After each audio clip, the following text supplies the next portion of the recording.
अस्सलाम students, my name is इकरा सज्जाद और आज के लेक्चर में हमने एक्सरसाइज 1.4 के क्वेश्चन नंबर 5 को डिस्कस करना है।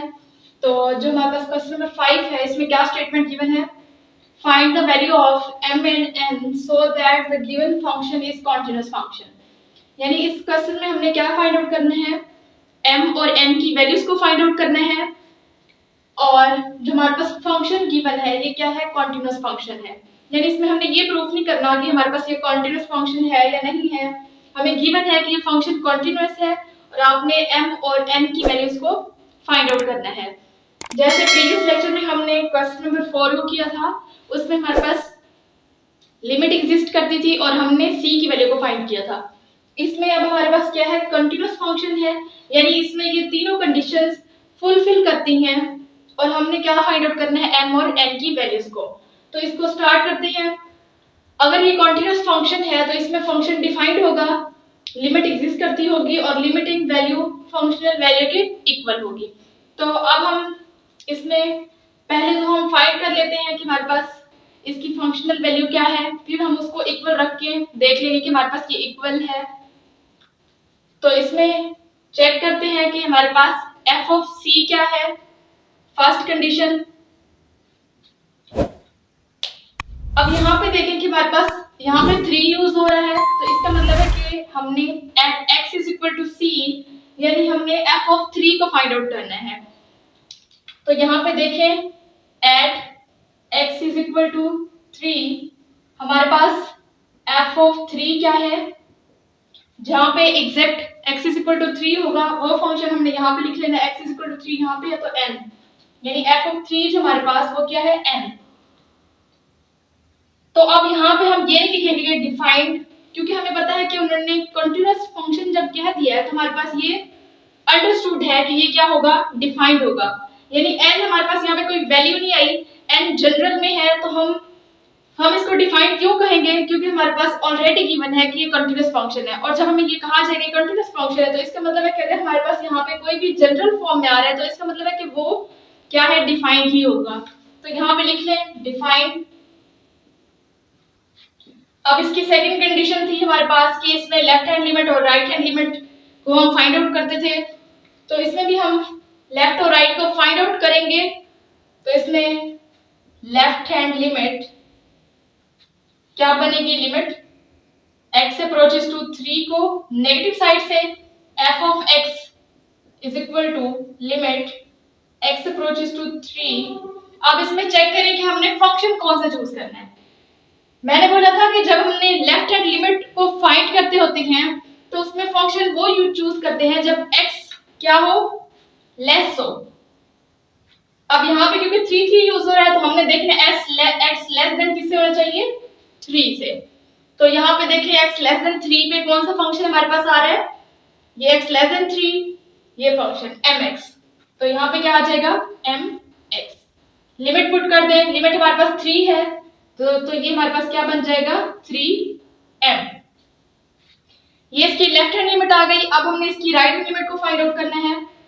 तो right hand limit x approaches to 3 को from positive side f of x is equal to limit x approaches to 3, ये प्लस हमने लगाया राइट हैंड लिमिट के लिए। तो जब राइट हैंड लिमिट को फाइंड आउट करना होता है तो हमने कौन सा फंक्शन चूज करना होता है? जब x जो है हमारे पास वो ग्रेटर देन 3 होगा। अब यहाँ पे देखिए x ग्रेटर देन 3 कहाँ पे है? वो फंक्शन चूज कर ले। ये x लेस देन 3 है, x इज इक्वल टू 3 है और x ग्रेटर देन 3।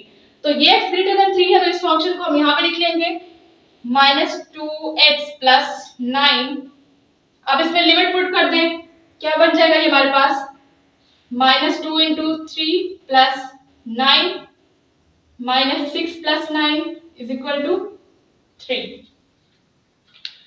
अब क्योंकि हमने यहाँ पे फाइंड कर लिया लेफ्ट हैंड लिमिट और राइट हैंड लिमिट, लेकिन हमें कहा गया था कि जो हमारे पास फंक्शन है वो क्या है? Continuous function. तो अब हमारे पास जो गिवन कंडीशन है उसको यूज करते हुए हमने क्या करना है? अब m और n की वैल्यूज को फाइंड आउट करते हैं। तो क्योंकि यहाँ पे लिख लेंगे, क्योंकि फंक्शन जो हमारे पास वो कॉन्टिन्यूअस फंक्शन है तो जो इसकी लिमिट है वो एग्जिस्ट करेगी तो जब लिमिट एग्जिस्ट करती है तो उसका क्या मतलब होता है कि हमारे पास जो लेफ्ट हैंड लिमिट है वो क्या है, राइट हैंड लिमिट के इक्वल है। तो यहाँ पे कंडीशन लिख लें, सिंस फंक्शन इज कॉन्टिन्यूअस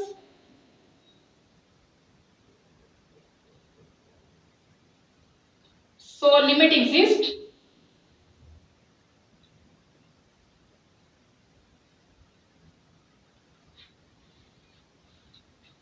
और जब हमारे पास लिमिट एग्जिस्ट होती है तो इसका क्या मतलब होता है कि हमारे पास जो लेफ्ट हैंड लिमिट है वो क्या हो जाएगी, then left hand limit is equal to right hand limit.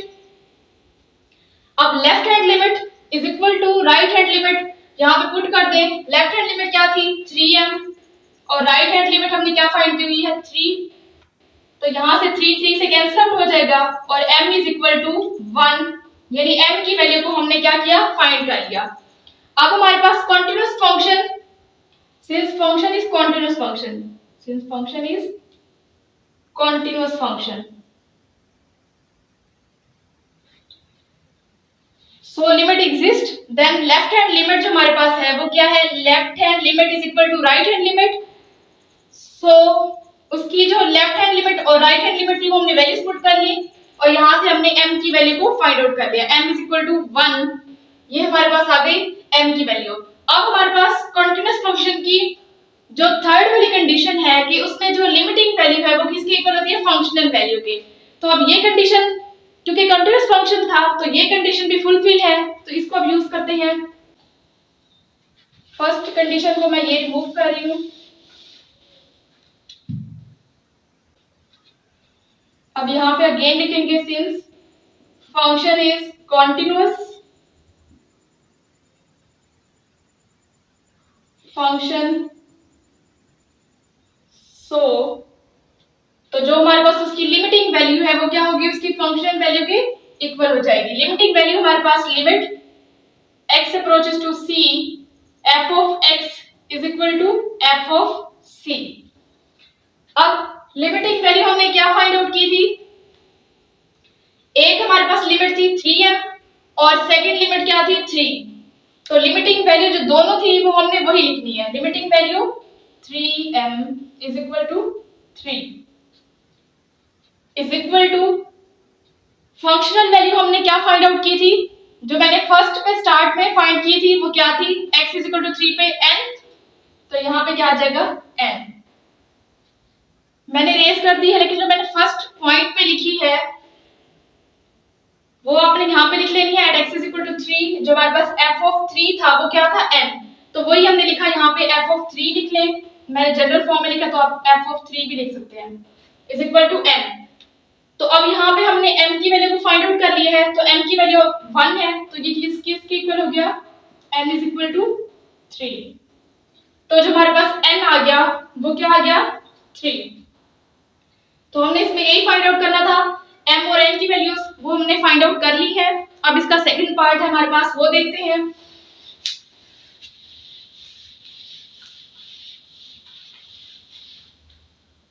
अब इसका सेकंड पार्ट हमारे पास क्या है, f of x is equal to mx x square if x less than 4 and x greater than or equal to 4। तो पहले हम इसमें क्या फाइंड आउट करते हैं, फंक्शनल और इसकी लेफ्ट राइट लिमिट को फाइंड आउट कर लेते हैं, उसके बाद कंडीशन को हम अप्लाई करेंगे कि हमारे पास ये फंक्शन कॉन्टिन्यूअस फंक्शन है, तो आगे उसकी जो कंडीशंस हैं उसको लेट करते हुए कि हमने इसमें m की वैल्यूज को फाइंड आउट कर लेना है। तो अब इसमें स्टार्ट कर लेते हैं फंक्शनल वैल्यू को। फंक्शनल वैल्यू यहाँ पे क्या बनेगी, at x is equal to 4, at x is equal to 4 f of 4 हमारे पास क्या बन जाएगा, यहाँ पे आपने देखना है कि हमारे पास x is equal to exact x is equal to 4 होगा, वो फंक्शन हमने यहाँ पे लेना है। तो यहाँ पे x इसके नीचे लेस के नीचे इक्वल का साइन नहीं है, तो इस फंक्शन को हम नहीं लेंगे। अब हमारे पास ये है, इसका क्या मतलब होता है कि हमारे पास x ग्रेटर देन 4 है और x इज इक्वल टू 4 है। इसको हम पढ़ते हैं x greater than or equal to 4। तो इसका मतलब है कि x इज इक्वल टू 4 जो है वो ये वाला फंक्शन है। तो इस फंक्शन को यहाँ पे लिख लें x स्क्वायर, और यहाँ पे 4 हमने f ऑफ 4 फाइंड करना है, तो यहाँ पे x की जगह 4 पुट कर दें, यानी 4 का स्क्वायर इज इक्वल टू 16। अब सेकंड में हमने इसकी लेफ्ट और राइट लिमिट को फाइंड आउट करना है, और ये यहाँ पे लिख लें डिफाइन। अब इसकी left hand limit x approaches to 4 को हमने किस साइड से अप्रोच करवाया, नेगेटिव साइड से। जब लेफ्ट हैंड लिमिट को फाइंड करना है तो नेगेटिव साइड से अप्रोच करवाना है। उसके बाद ही हमारे पास क्या आ जाएगा, f of x is equal to limit x approaches to 4। अब हमने जब लेफ्ट हैंड लिमिट को फाइंड करना है तो कौन सा फंक्शन यूज करना है, जहां पे x क्या हो, लेस हो, किससे, यहाँ पे 4 हो रहा है तो 4, यानी x लेस देन 4 जो होगा उस फंक्शन को हमने यहाँ पे यूज करना है। तो इसमें देखिए x लेस देन 4 कहाँ पे है, x लेस देन 4, तो इस फंक्शन को हमने इधर यूज कर लेना है। तो इसको इधर यूज कर लिया, mx, x अप्रोचेस टू 4 है तो x की जगह 4 पुट कर दें, 4m। अब इसकी राइट हैंड लिमिट को फाइंड आउट करते हैं। Right hand limit x approaches to 4 f of x is equal to limit x approaches to 4। अब राइट हैंड लिमिट में हमने कौन सा फंक्शन चूज करना होता है, जहां पे हमारे पास जो x है वो क्या हो, ग्रेटर देन 4 हो, यानी x ग्रेटर देन 4 हो। तो यहाँ पे x ग्रेटर देन 4 इस फंक्शन पे था, तो ये हम यूज कर लेंगे x स्क्वायर। यहाँ पे x अप्रोचेस टू 4 है तो x की जगह 4 का स्क्वायर इज इक्वल टू 16। तो अब हमने एक कंडीशन यूज करनी है, क्योंकि हमें गिवन है कि जो फंक्शन है वो कॉन्टिन्यूअस फंक्शन है। यहाँ पे आप देख सकते हैं कि हमारे पास जो लेफ्ट हैंड लिमिट और राइट हैंड लिमिट है वो इक्वल नहीं आती, यानी यहाँ पे 4m है, m को जनरल है, हमें पता नहीं m किसके इक्वल है, और यहाँ पे 16। लेकिन हमने इस कंडीशन को यूज करना होता है क्योंकि फंक्शन कॉन्टिन्यूअस है तो उसकी लिमिट एग्जिस्ट करेगी, और फिर हमने उसकी वजह से, क्योंकि फंक्शन कॉन्टिन्यूअस है तो हम कहते हैं कि हमारे पास जो लेफ्ट हैंड लिमिट है वो किसके इक्वल है, राइट हैंड लिमिट के। तो यहाँ पे हम कंडीशन लिख लेते हैं, since function is continuous, since function is continuous so limit exists, then अब हमारे पास क्या हो जाएगा, उसकी लेफ्ट और राइट लिमिट जो है वो क्या हो जाएंगी, इक्वल हो जाएगी। तो यहाँ पे लिख लें लेफ्ट हैंड लिमिट जो हमारे पास वो किसकी इक्वल हो जाएगी, राइट हैंड लिमिट के। अब हमारे पास लेफ्ट हैंड लिमिट क्या है, 4m is equal to right hand limit 16, तो m हमारे पास क्या आ जाएगा, 4। तो m की वैल्यू को फाइंड आउट कर लिया।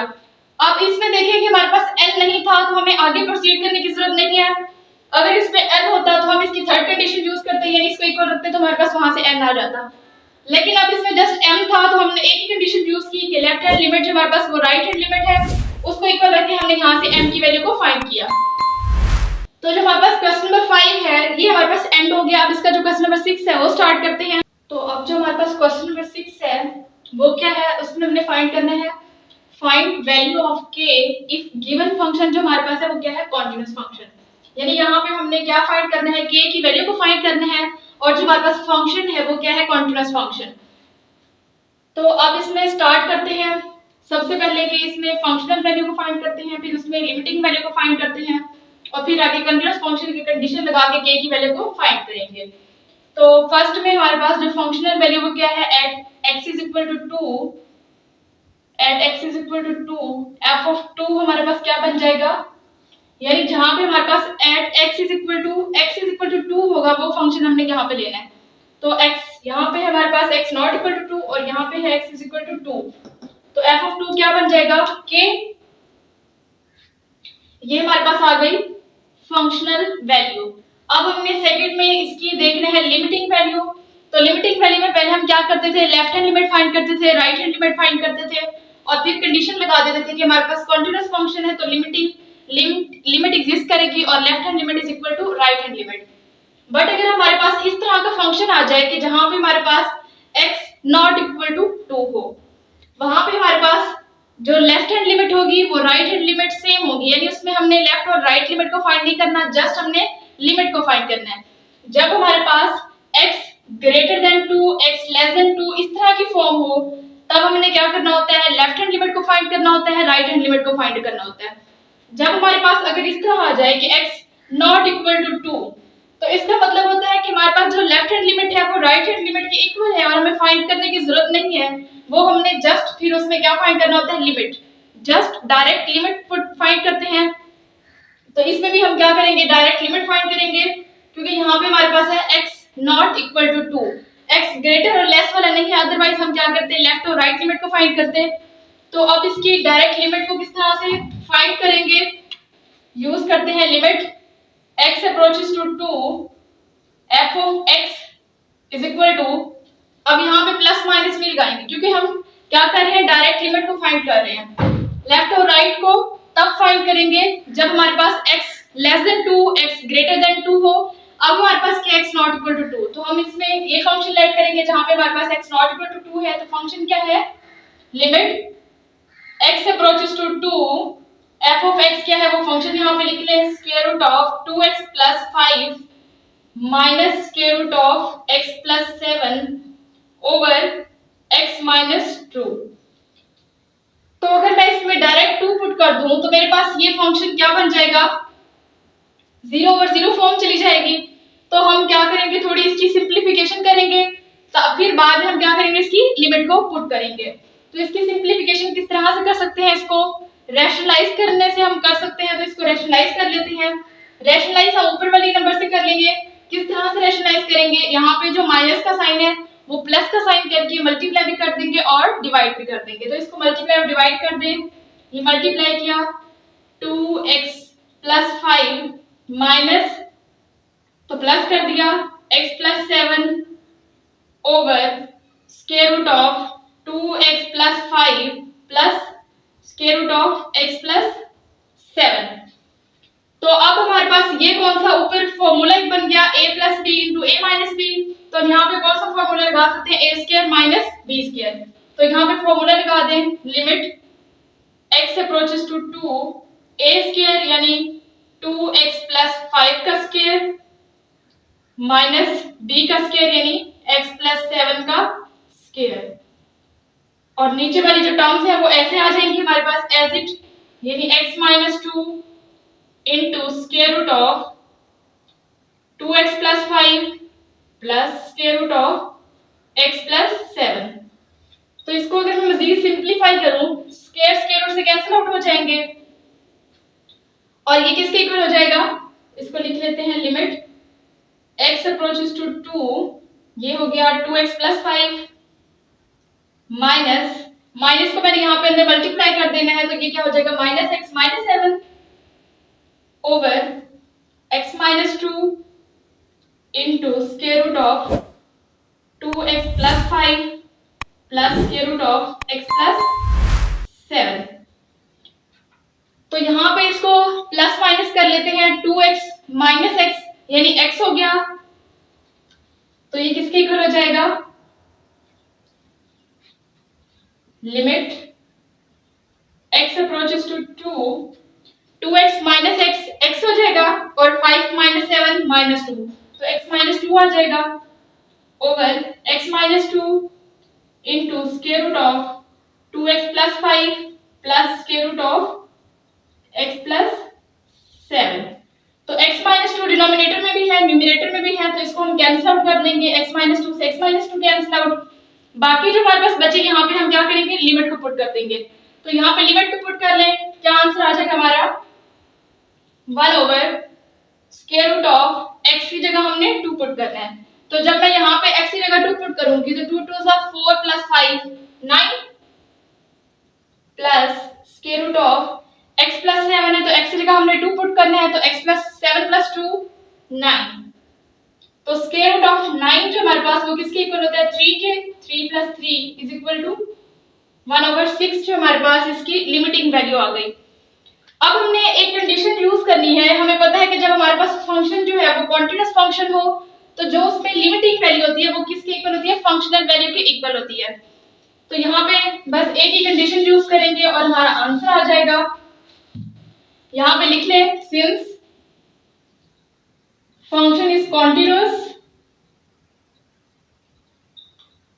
सो limit x approaches to 2 f of x is equal to f of 2। ये हमारे पास फंक्शन वैल्यू और ये हमारे पास लिमिटिंग वैल्यू। तो लिमिटिंग वैल्यू f of 2 हमारे पास क्या थी, k, तो इस जगह k लिख दें is equal to limiting value हमने क्या फाइंड आउट की है 1/6, तो 1/6 यानी k इज इक्वल टू 1/6 जो है हमारे पास k इज इक्वल टू 1/6 हमारा आंसर आ गया। तो जो आज का लेक्चर था उसमें हमने क्वेश्चन नंबर 5 और 6 को डिस्कस किया। तो आज का लेक्चर हम यहीं पे एंड करते हैं, मिलते हैं नेक्स्ट लेक्चर में। अल्लाह हाफ़िज़।